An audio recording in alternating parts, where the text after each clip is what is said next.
The sleek conference room at Summit Ventures felt like a tomb. 6 investors in expensive suits sat around the polished table, their faces a mixture of boredom and barely concealed disdain. I had just finished my presentation about NeuraTech, my AI-powered predictive analytics platform that could revolutionize supply chain management. "Let me get this straight," Michael Thorne, Summit's managing partner, said with a smirk. "You think you've built an AI that can predict supply chain disruptions better than Amazon's own systems? Better than what Target and Walmart have spent billions developing?" I stood my ground, tablet in hand, the platform's interface still glowing on the screen behind me. The test results speak for themselves. NeuraTech has achieved 97% accuracy in predicting supply chain disruptions up to 6 months in advance. "That's worthless," Thorne interrupted, leaning back in his chair. "Your product is worthless, Ms. Morgan. You're a software engineer with no business experience, no major clients, and no understanding of how enterprise software actually works." The other investors nodded in agreement, already closing their portfolios, already dismissing me. They had made up their minds before I'd even walked in. "Thank you for your time," I said quietly, gathering my materials. My hands didn't shake. My voice didn't waver. I had learned long ago that showing weakness in rooms like this was fatal. As I walked out, I heard one of them chuckle. "Can you believe she thought she could compete with Amazon?" I smiled slightly, thinking about the email sitting in my inbox, the one they hadn't let me mention. The one from Amazon's head of strategic acquisitions, requesting a private demo of NeuraTech next week. But that would come later. First, I had a story to tell. A story that started 3 years ago, in a very different room, with a very different kind of rejection. 3 years earlier. "I'm sorry, Olivia, but we're going to have to let you go." I sat in my supervisor's office at Global Logistics Solutions, staring at the man who had just ended my 8-year career as a supply chain software developer. Dave Miller shifted uncomfortably in his chair, trying to look sympathetic, but mostly looking relieved. "The automated prediction system you proposed, it's just too experimental. Too risky. We need to stick with proven solutions." I nodded slowly, thinking about the hundreds of hours I'd spent analyzing supply chain failures, the patterns I'd discovered, the solution I'd built in my free time. I had shown them how their current system missed crucial warning signs, how it failed to connect seemingly unrelated data points that could predict disruptions months in advance. They hadn't just rejected my idea. They had fired me for developing it independently, claiming it violated my employment agreement. They wanted safe, predictable, mediocre. I gave them what they wanted: a quiet exit, a signed NDA, a promise not to compete directly with their outdated systems. What they didn't know was that I had already laid the groundwork for something much bigger. The termination package they offered, 6 months' salary as severance, wasn't just the end of my career at GLS. It was seed funding for my revolution. I spent the first month building out the core of NeuraTech in my home office. 18-hour days fueled by coffee and determination. My savings dwindled. My friends worried. My family suggested more realistic career options, but I had seen something none of them could see.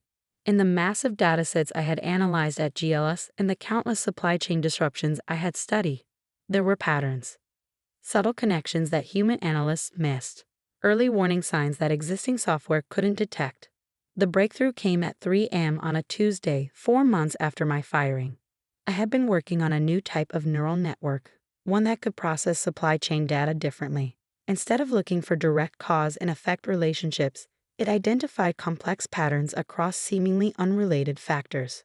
Weather patterns in Southeast Asia, social media sentiment about manufacturing companies, currency fluctuations in emerging markets, minor shipping delays that, when viewed in isolation, seemed insignificant.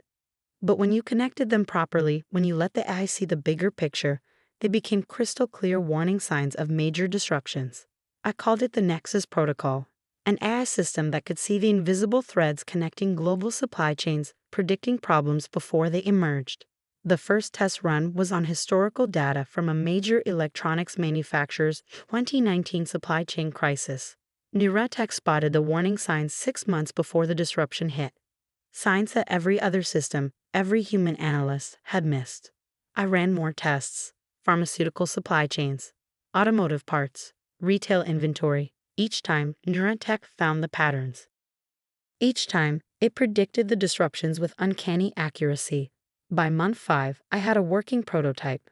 By month 6, I had preliminary patents filed. What I didn't have was money. The severance was running out, and AI infrastructure isn't cheap. That's when I met Sophia Martinez. She found me through a tech forum where I had posted some theoretical questions about neural network architecture. She was a former supply chain executive turned angel investor, and she understood immediately what I was building. This isn't just software, she said during our first coffee meeting. This is a fundamental shift in how we understand supply chain dynamics. She invested $250,000 for a 5% stake. More importantly, she introduced me to her network. Small companies willing to beta test the system. Data scientists who helped refine the algorithms. Lawyers to strengthen the patents.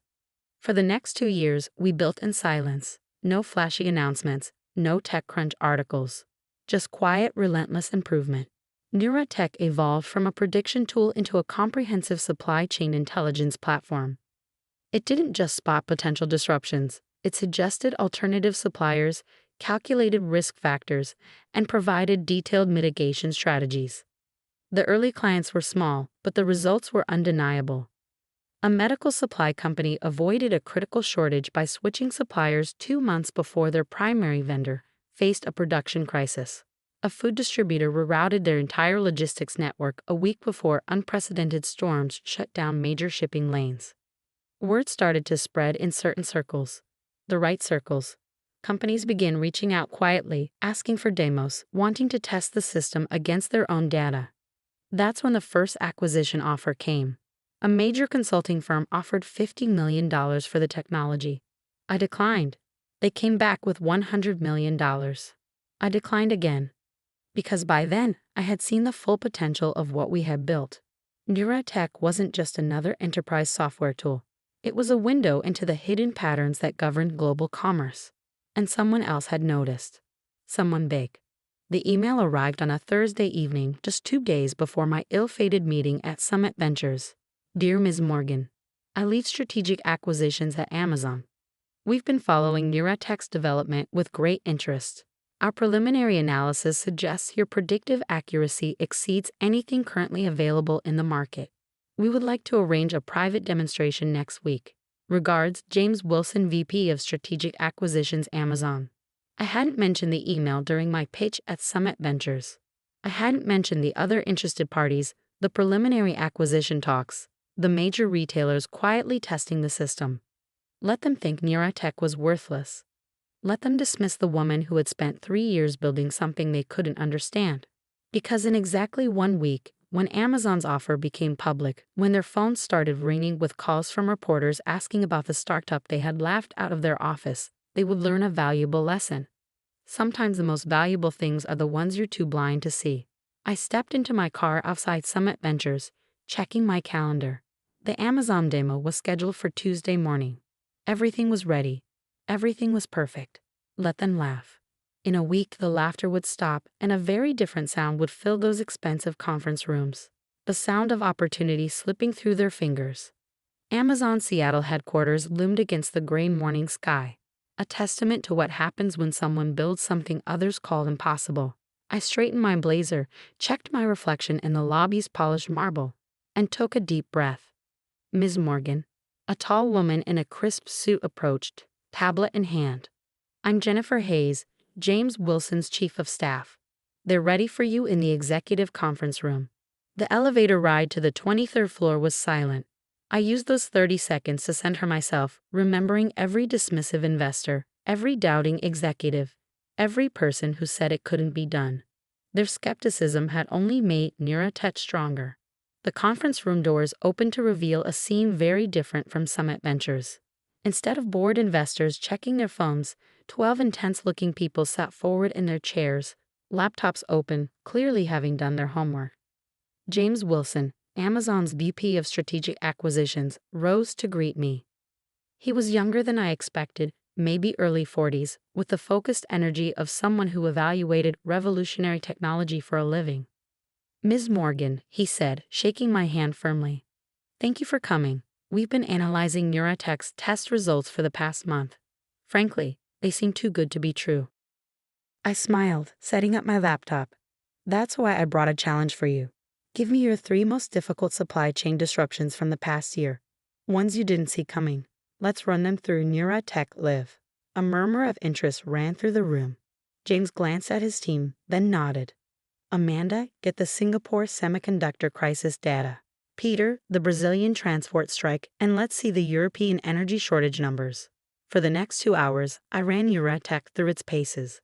The system didn't just identify the warning signs they had missed. It showed exactly how those signs connected, how they amplified each other, how they created the perfect conditions for disruption. When I showed how NeuraTech could have predicted the semiconductor crisis 8 months in advance, a heavy silence fell over the room. These people had lived through that crisis, had dealt with the fallout, had explained to their bosses why they hadn't seen it coming. This is, James paused, choosing his words carefully, significantly more advanced than anything we've evaluated. How did you achieve this level of predictive accuracy? I pulled up the Nexus protocol architecture, because everyone else is looking at supply chains as linear systems. Action and reaction. Cause and effect. But they're not linear. They're neural.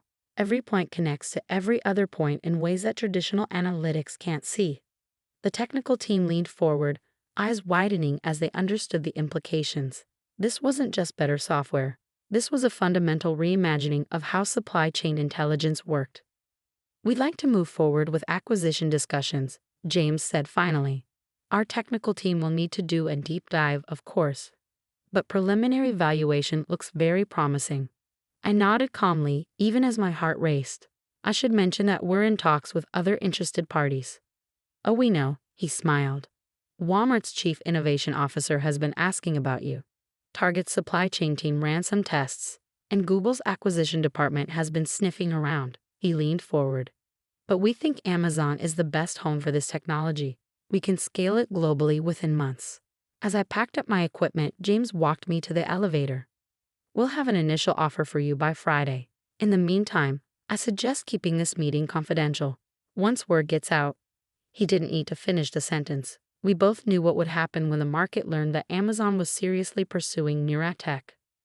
The next 48 hours were a blur of due diligence meetings, technical reviews, and increasingly urgent calls from other interested parties. Sophia called Wednesday morning, her voice excited. Olivia, something's happening. I just got 3 calls from major VCs asking about NeuraTech. What did you do? Amazon's moving fast, I replied, watching my email as another meeting request came in, this one from Google's acquisition team. Words starting to leak. Summit Ventures called, she said, a hint of satisfaction in her voice. Suddenly they're very interested in setting up another meeting. I thought about Michael Thorne's smirking face, his dismissive wave. Let them wait. By Thursday afternoon, the technology blogs were buzzing with rumors. TechCrunch published a speculative piece about Amazon's interest in a revolutionary AI supply chain startup.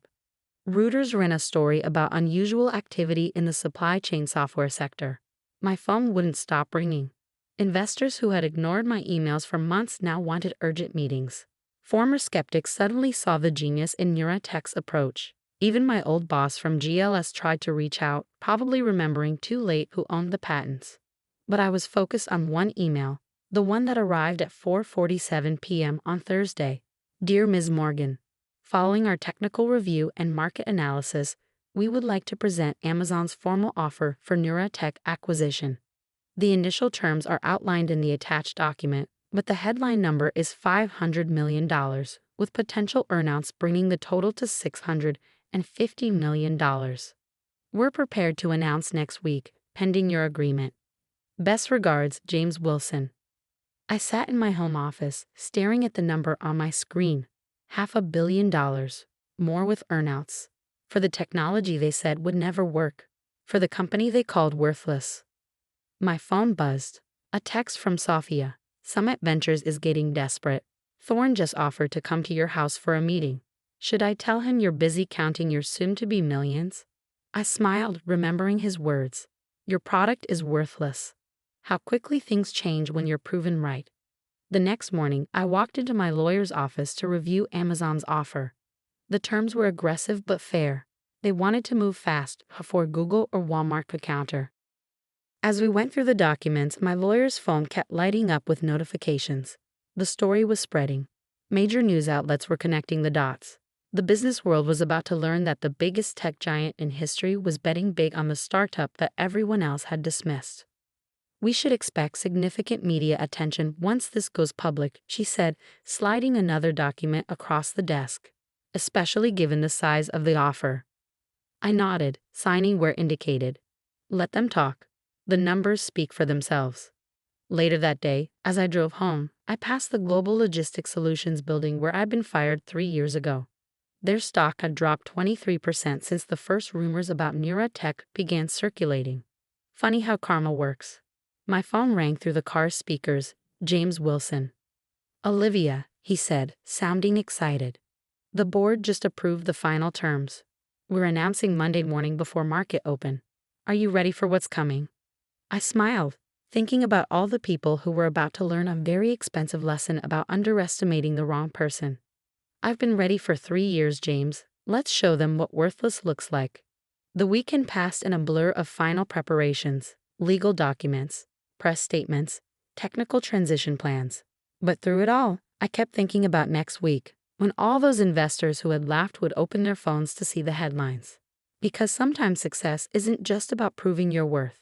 Sometimes it's about watching others realize exactly how wrong they were.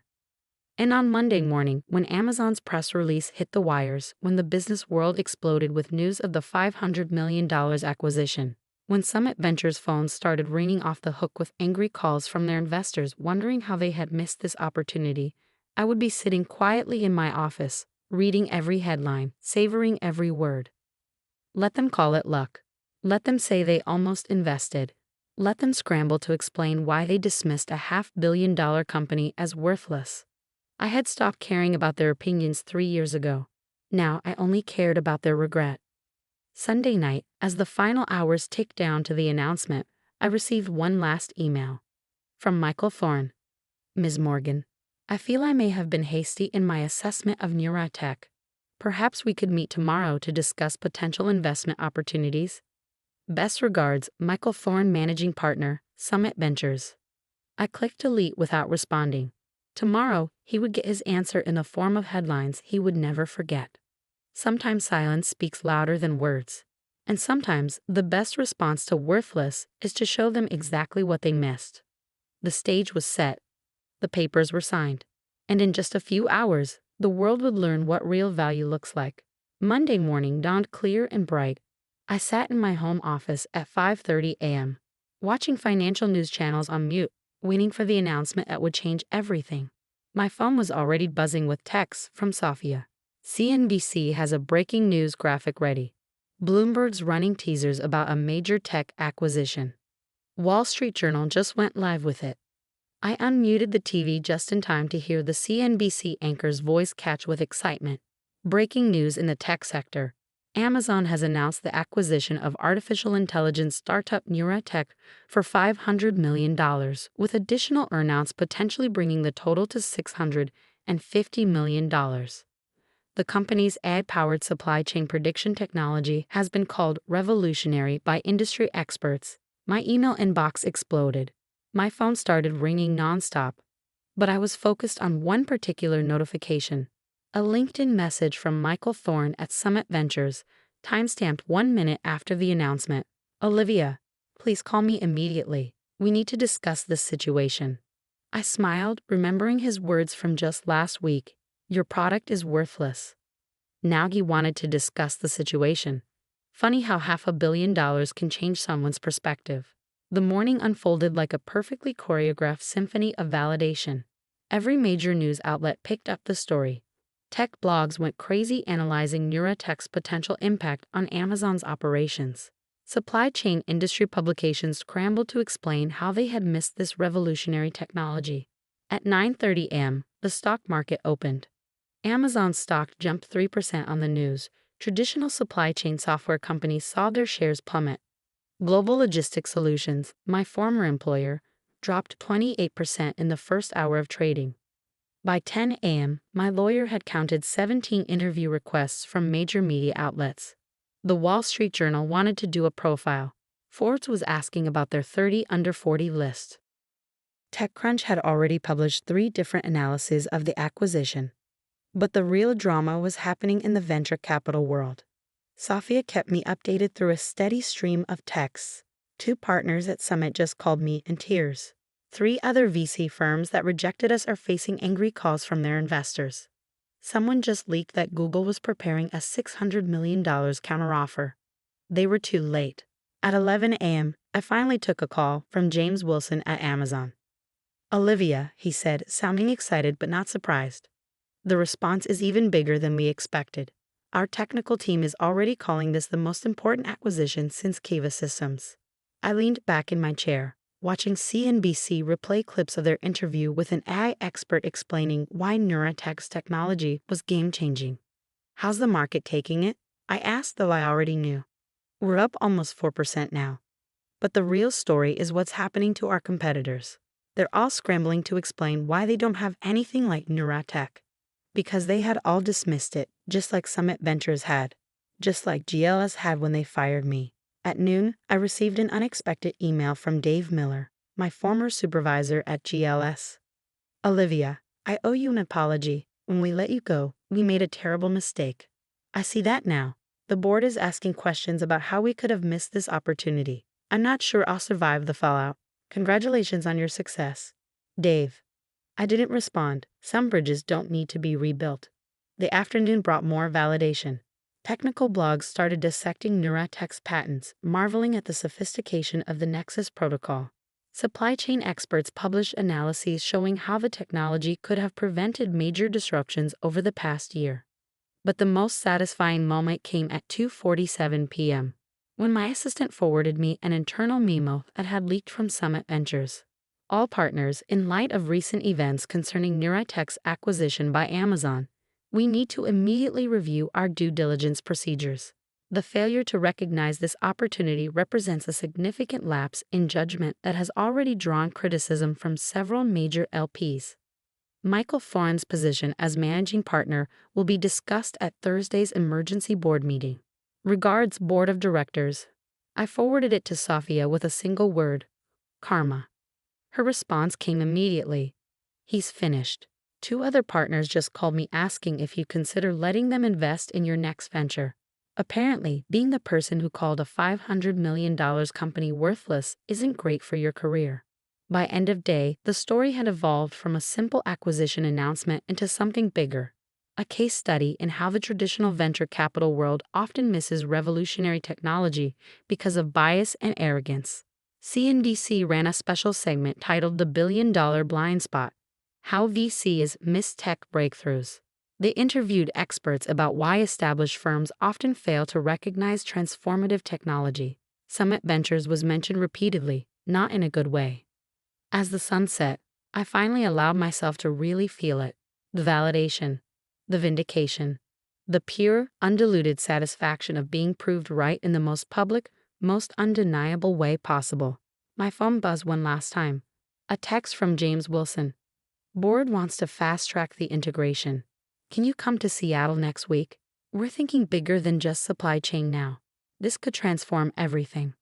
I texted back my agreement, then walked to my window, watching the city lights come alive as darkness fell. 3 years ago, I had stood at a different window, having just been fired, wondering if I was crazy to believe in my idea. Now that idea was worth $500 million, and the people who had laughed were scrambling to explain their short-sightedness. The next morning, I had one important meeting, a breakfast with Sophia to discuss the future. She was waiting at our usual cafe, grinning like a cat that caught a particularly fat canary. "So," she said as I sat down, "I counted at least 30 VC firms that are now claiming they almost invested in NeuraTech. Funny how everyone sees the vision after the fact." I smiled, stirring my coffee. "Any word from Summit?" "Total meltdown. 3 major investors have pulled out. Thorne is being pushed out. Apparently, letting the biggest tech acquisition of the year slip through your fingers because of arrogance isn't great for business." We spent the next hour planning next steps. Amazon wanted to scale NeuraTech globally, but they also saw applications beyond supply chain.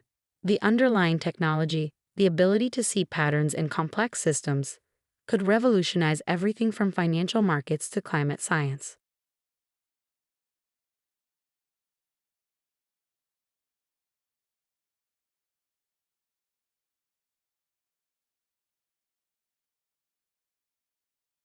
The mahogany conference table gleamed under harsh fluorescent lights as Marcus Sterling, CEO of Meridian Financial Group, stood at its head, his expensive suit perfectly pressed, his face twisted in what he probably thought was righteous indignation. 40 pairs of eyes darted between him and me, the tension in the room thick enough to cut with a knife. "Miss Sullivan," he announced, his voice carrying that particular tone of someone who enjoyed public displays of power. "Your recent actions have forced my hand. The board agrees that your methods are too risky for a company of our standing." I sat there, perfectly still, my hands folded neatly on the leather portfolio in front of me. Inside that portfolio were documents that would make his world collapse in exactly 3 days. But for now, I simply listened. "You're terminated, effective immediately." A collective gasp rippled through the room. After all, I was Emma Sullivan, the woman who had saved Meridian Financial Group from 3 potential disasters in the past year alone. The risk management director who had turned their struggling portfolio into a fortress. The person who had just prevented a $50 million loss last week. But Marcus Sterling didn't care about any of that. He only cared about control, about showing everyone that he was in charge. What he didn't know, what none of them knew, was that I had seen this coming months ago, and I had prepared accordingly. I stood slowly, gathering my things with deliberate calm. "Thank you for the opportunity," I said quietly, my voice steady. Then I walked out, heels clicking against the marble floor, leaving behind a room full of stunned faces and whispered conversations. It was exactly 9:17 a.m. on a Tuesday morning, and phase 1 of my plan was complete. 6 months earlier, the first time I realized Marcus Sterling would try to destroy me was during a routine budget meeting. I had just presented a new risk management strategy that would save the company millions in unnecessary hedging costs. The data was solid, the math impeccable, but Marcus's eyes had narrowed in that peculiar way that meant he felt threatened. "That's quite ambitious, Emma," he said, emphasizing my first name like it was a weapon. "Perhaps a bit too ambitious for someone at your level." I had been at Meridian for 7 years by then, brought in during the financial crisis when they desperately needed someone who understood both risk and innovation. I had delivered, consistently and brilliantly, turning their risk management division from a corporate afterthought into the company's backbone. But Marcus had only been CEO for 8 months, brought in by a board that wanted a dynamic leader for their public image. He had the right pedigree, the right connections, the right look. What he didn't have was any real understanding of how financial risk actually worked. That day, watching him dismiss my strategy without even understanding it, I made a decision. I would protect myself quietly and thoroughly because men like Marcus Sterling didn't fire people. They destroyed them. I began by documenting everything. Every email, every meeting, every decision. I created encrypted backups of all my risk analyses, storing them securely off-site. But more importantly, I started laying the groundwork for something bigger. You see, Meridian's entire operation depended on their credit lines. Without them, the company's daily operations would grind to a halt. The biggest of these, a $50 million revolving credit facility, was coming up for renewal. Marcus, focused on his public appearances and corporate politics, had delegated the renewal process entirely to my department. What he didn't bother to read in the paperwork was that the renewal wasn't just a simple extension. It required a complete restructuring with new terms, new guarantees, and most importantly, new ownership of the special purpose vehicle that actually held the credit facility. I spent 3 months quietly negotiating with Somerset Bank, building relationships, explaining my methodology. They understood what Marcus never could, that true financial security came from understanding risk, not avoiding it. When they offered to let me take personal ownership of the SPV that would hold the credit line, I accepted with a small smile. The paperwork was complex, deliberately so. Buried in hundreds of pages of legal language was the simple fact that I, through a series of perfectly legal corporate structures, would effectively control Meridian's financial lifeline. Marcus signed off on it without reading past the first page, too busy preparing for another TV interview about his innovative leadership. Meanwhile, I continued to excel at my job, much to Marcus's growing discomfort. I prevented a massive loss during a market downturn in March. I restructured our Asian exposure to avoid currency risks. I built systems that caught trading errors before they could become disasters. Each success made Marcus more uneasy. He started excluding me from key meetings, removed me from copied emails, had his assistant accidentally leave me off calendar invites. Classic signs of a CEO preparing to remove someone he saw as a threat. The final straw came last week. Our trading desk had taken a massive position in emerging market derivatives, authorized directly by Marcus without consulting risk management. When the markets turned against us, we were looking at a potential $50 million loss.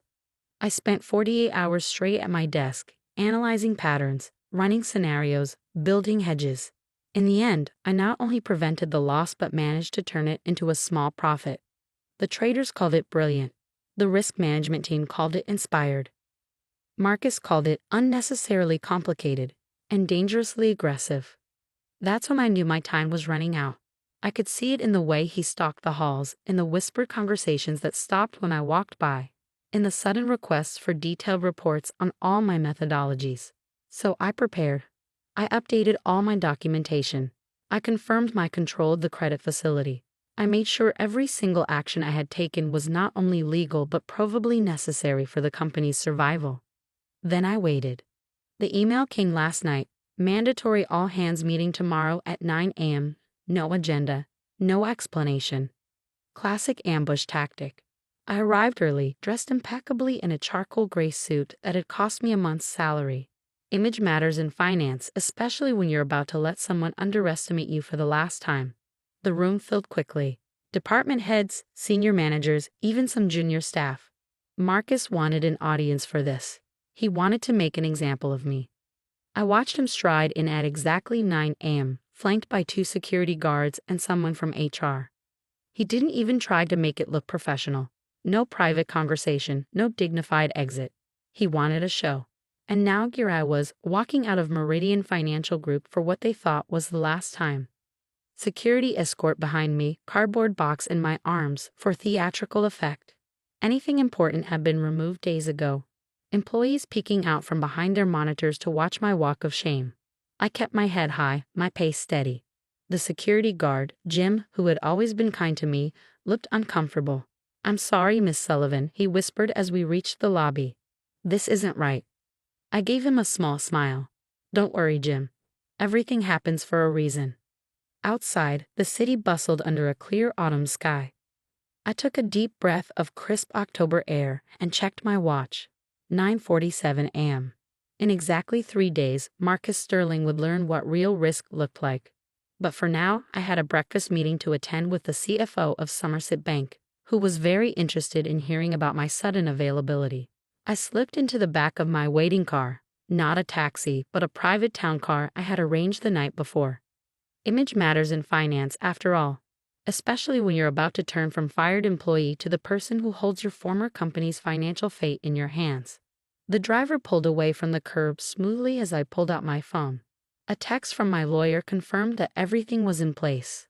Another from my private banker assured me that my own finances were secure and untouchable. I leaned back against the leather seat, allowing myself a moment to appreciate the perfect execution of Phase 1. Marcus thought he had won. He thought he had proven his power, established his dominance, eliminated a threat. What he had actually done was activate a sequence of events that would teach him the true meaning of risk management. Because while he had been focused on his public image, I had been focused on something far more important, understanding exactly how power really worked in the world of high finance. And in 3 days, when Somerset Bank's statement revealed exactly who controlled Meridian's critical credit line, Marcus Sterling would learn that sometimes the biggest risk is underestimating the person you're trying to destroy. But that was Phase 2. For now, I had a breakfast meeting to attend and a story to begin telling. After all, timing is everything in finance. And my timing was perfect. The Somerset Bank executive dining room had that particular kind of hushed elegance that only old money could create. Crystal glasses caught the morning light, white tablecloths draped with mathematical precision, and the subtle scent of fresh coffee mixed with power and privilege. William Hayes, CFO of Somerset Bank, stood as I approached the corner table. His handshake was firm, his smile genuine. "Emma," he said warmly, "I heard about this morning's theatrics at Meridian." I settled into the leather chair across from him, accepting a cup of perfectly brewed coffee from a discreet waiter. News travels fast in financial circles. especially when someone makes a mistake as colossal as Marcus Sterling just did. William's eyes sparkled with a mixture of amusement and anticipation. I assume everything is proceeding according to plan? I took a small sip of coffee, savoring the moment. Phase 1 is complete. Marcus did exactly what we expected. Made it public, made it dramatic, made it impossible to quietly reverse course. William nodded, pulling out a sleek leather portfolio. Our timing couldn't be better. The quarterly review of all major credit facilities is scheduled for Friday morning. Marcus will be required to attend personally as CEO. And the documentation. All in order. The ownership structure of the SPV controlling their credit line will be revealed as part of standard compliance protocols. He paused, allowing himself a small smile. I must admit, I'm looking forward to seeing his face when he realizes what he's done. I reached into my bag and retrieved a USB drive. This contains detailed reports of every risk management decision I've made in the past year, including the full analysis of last week's derivatives save. Your risk committee might find it interesting reading. William pocketed the drive smoothly. I'm sure they will. Now, shall we discuss your future role at Somerset? The rest of breakfast passed in a comfortable discussion of possibilities.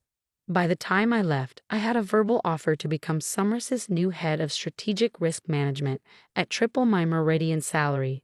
But that would come later. For now, there was work to be done. Back in my car, I checked my phone.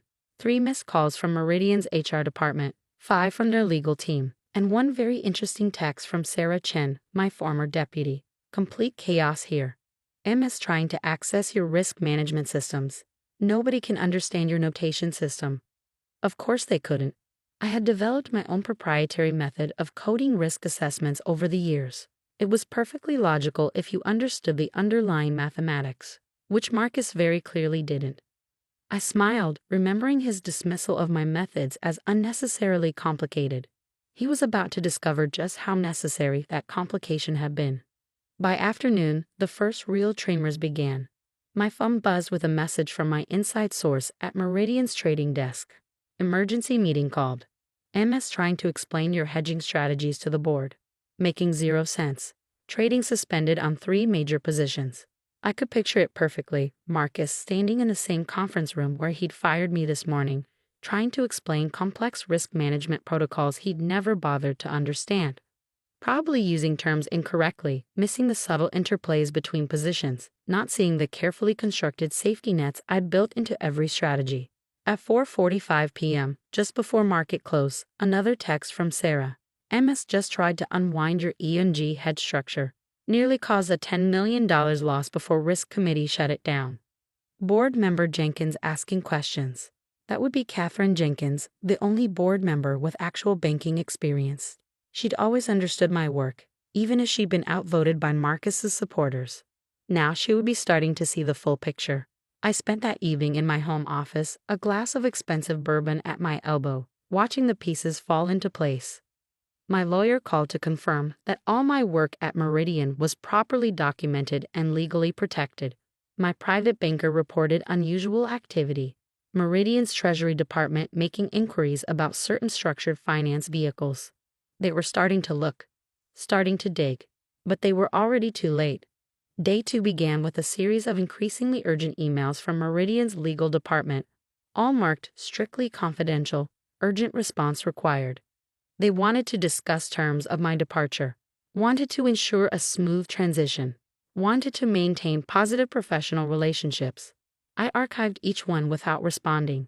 Timing was crucial now, and silence was my most powerful weapon. Mid-morning brought more news from Sarah. MS called emergency risk committee meeting, tried to blame you for hiding critical information. Catherine Jenkins shut him down hard, demanded to see full credit facility documentation. I could almost hear Marcus's expensive shoes pacing across his office floor. He would be starting to feel it now, the first real tendrils of fear. His attempt to blame me would have backfired, making him look either incompetent for not understanding his own company's risk structures or negligent for not properly overseeing them. By lunch, the situation had escalated. William called from Somerset. Your replacement at Meridian just tried to access the credit facility documentation.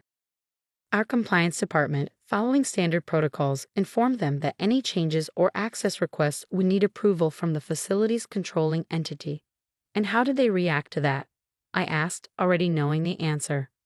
Complete confusion. Apparently, Marcus Sterling himself got on the phone, demanding to know why he needed approval from anyone for his own company's credit line. I smiled, picturing Marcus's face turning that particular shade of red it got when things didn't bend to his will. I assume your team maintained proper protocol. Of course, they simply referred him to the standard documentation. Documentation that he signed, might I add, without reading. The afternoon brought more chaos. Meridian's stock price started to wobble as rumors of risk management issues circulated through the market. Nothing concrete, nothing actionable, just enough uncertainty to make traders nervous. Sarah's updates became more frequent. 2:15 p.m. MSN closed-door meeting with board. Lots of shouting. 3:30 p.m. Legal team requesting all risk management documentation from last 6 months. 4:45 p.m. Trading desk frozen. Nobody willing to take positions without your sign-off protocols. I spent the evening reviewing my documentation one final time, making sure every detail was perfect. Tomorrow would bring the quarterly review at Somerset, and with it the moment Marcus Sterling discovered exactly what his hasty power play had cost him. My phone buzzed one final time before midnight. A message from Catherine Jenkins herself. Starting to understand what really happened here. Would like to meet privately tomorrow after the Somerset review. This isn't over. No, I thought, setting my phone aside and pouring another bourbon. It certainly isn't. Day 3 dawned clear and cold. I dressed carefully in a black Armani suit that cost more than most junior analysts made in a month. Image matters in finance, especially on days when you're about to turn the tables. I arrived at Somerset Bank 30 minutes early, using my new executive access card to enter through the private entrance. William met me in his office, looking impeccable and slightly amused. Marcus Sterling and his team just arrived, he reported. They're in the main conference room, trying to look confident. The risk committee is reviewing your USB data now. He paused, allowing himself a small smile. The timing of your firing couldn't have been better. Makes the whole reveal much more dramatic. I checked my reflection in his office window, adjusting my jacket slightly. Everything ready. All set. Standard quarterly review presentation, followed by the compliance update, ending with the ownership structure review. Should take about an hour to get to the big moment. I nodded, checking my watch. In exactly 60 minutes, Marcus Sterling would learn the true meaning of risk management, and I would be there to watch it happen. Shall we? William gestured to the door. I picked up my leather portfolio, the same one I'd had at my firing, and smiled. Time for phase 2. The conference room was packed when we entered through the private door behind the presentation screen. Through the one-way glass, I could see Marcus at the head of the Meridian team, trying to project confidence but fidgeting with his gold cufflinks, a tell he never knew he had. William took his seat at the head of the Somerset side. I stayed in the shadows behind the screen, waiting. Right on schedule, the presentation began. Standard quarterly review materials, market positions, risk exposures, all the normal banking discussions that Marcus usually ignored. Then came the compliance update. I watched Marcus start to shift uncomfortably as the discussion turned to credit facility documentation. Watched him loosen his tie slightly as they discussed control structures. Watched his face start to pale as the words beneficial ownership appeared on the screen. And then, at exactly 10:17 a.m., it happened. The Somerset risk officer pulled up the ownership diagram of Meridian's credit facility. There, in clear corporate structure boxes, was the chain of control, leading directly to a holding company owned by one Emma Sullivan. The room went completely silent. Marcus's face, already pale, turned absolutely white. He started to stand, then fell back into his chair as the full implications hit him. He hadn't just fired an employee. He had fired the person who controlled his company's financial lifeline. Phase 2 was complete, and Phase 3 was about to begin. Part 3, The Reckoning. The next few moments in Somerset Bank's conference room felt like watching a slow-motion car crash. Marcus Sterling, the man who had so confidently fired me 3 days ago, sat frozen in his chair, his face a mask of dawning horror as he stared at the ownership structure displayed on the screen. This "This can't be right," he stammered, his voice having lost all its previous authority. "There must be some mistake." William Hayes, ever the consummate banker, smiled politely. "I assure you, Mr. Sterling, there's no mistake. The documentation is quite clear. Your signature is on every page." That's when I stepped out from behind the screen, enjoying the way Marcus's eyes widened in shock. "Perhaps," I said quietly, "you should have read those papers more carefully before signing them." The room erupted in barely contained chaos. Meridian's legal counsel started frantically flipping through documents. Their CFO had turned an interesting shade of gray. And Katherine Jenkins, watching from the end of the table, had the smallest smile playing at the corners of her mouth. Marcus shot to his feet, his face now turning from white to red. "This is manipulation. Fraud. I'll have you arrested for this." I placed my portfolio on the table, opening it with deliberate calm. "Everything was done completely legally, Marcus. The ownership structure was clearly detailed in the documentation. Documentation that you signed, multiple times." I slid out a stack of papers, his signature prominent on each one. "Would you like to review them now?" He fell back into his chair, the fight visibly draining from him as reality set in. The entire room watched in silence as the implications became clear to everyone. The man who had publicly fired me 3 days ago had just discovered that I controlled his company's financial lifeline. William cleared his throat. "Perhaps this would be a good time to discuss the terms of the credit facility's continuation." Marcus's head snapped up. "Terms? What terms?" "Well," I said, taking a seat at the table, "as the controlling entity of the credit facility, I have certain concerns about Meridian's current risk management practices, particularly in light of recent leadership decisions." Katherine Jenkins leaned forward. "I believe the board would be very interested in hearing these concerns." The next 2 hours were a masterclass in professional decimation. I methodically laid out every flaw in Marcus's leadership. The ignored warnings, the reckless trading decisions, the dismantling of key risk protocols. Each point was documented, dated, and devastating. By the time I finished, Marcus looked like a man who had aged a decade in a day. But I wasn't done yet. "So," I continued, "here are my terms for maintaining the credit facility."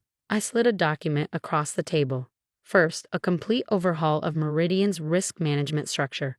Second, an independent audit of all trading positions taken under Mr. Sterling's direction. And third, pause for effect, the immediate appointment of a new chief executive officer. Marcus exploded out of his chair. "You can't do this. You can't just walk in here and demand." "Actually," Katherine interrupted, "she can. Without this credit facility, Meridian would be in breach of its regulatory capital requirements by tomorrow morning.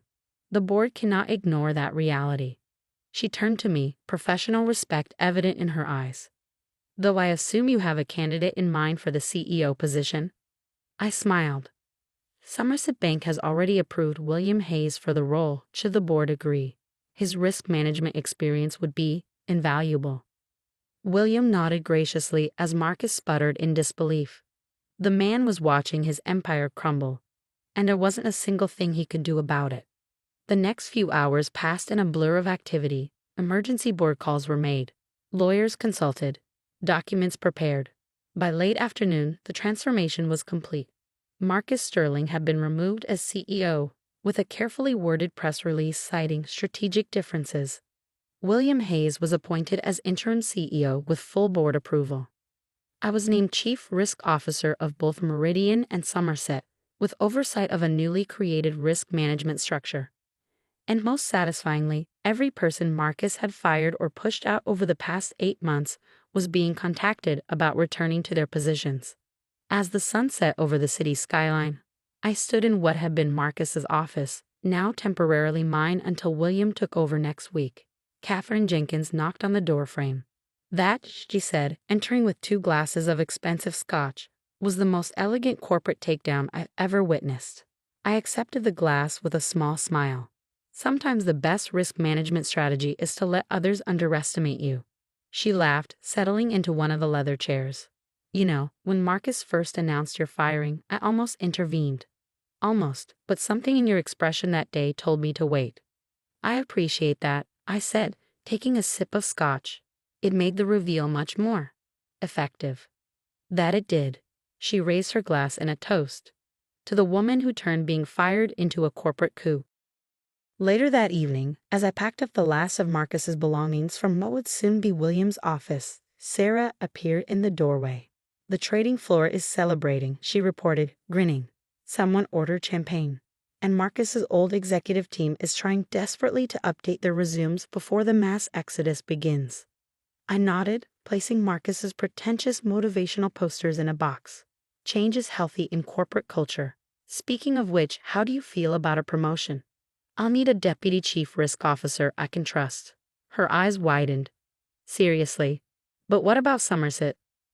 I'll be overseeing risk for both institutions, part of the new partnership structure William and I designed. I smiled. It turns out getting fired was the best career move I never planned. That night, I stood at my penthouse window, watching the city lights twinkle below. My phone had been buzzing all day with congratulations, job offers, and interview requests. The Financial Times wanted to do a profile. Harvard Business Review was interested in a case study. And Marcus? He had been last seen clearing out his desk, his perfect suit wrinkled, his golden boy image tarnished beyond repair. I sipped my bourbon, savoring the warmth. In the end, it hadn't been about revenge. It had been about something far more important, proving that true power doesn't come from titles or corner offices. It comes from understanding the game better than anyone else, from seeing the moves others miss, from being willing to be underestimated until the perfect moment to strike. A text message lit up my phone. It was from William. "Board dinner tomorrow to celebrate the new partnership." Marcus's face when he realized who owned the credit line? Priceless. "See you at 8. I smiled, remembering that moment of revelation. Marcus had thought he was showing strength by firing me in front of everyone. Instead, he had staged the perfect backdrop for his own downfall. The next morning, I arrived at the office early. The security guard, the same one who had escorted me out 3 days ago, grinned and waved me through. "Welcome back, Ms. Sullivan."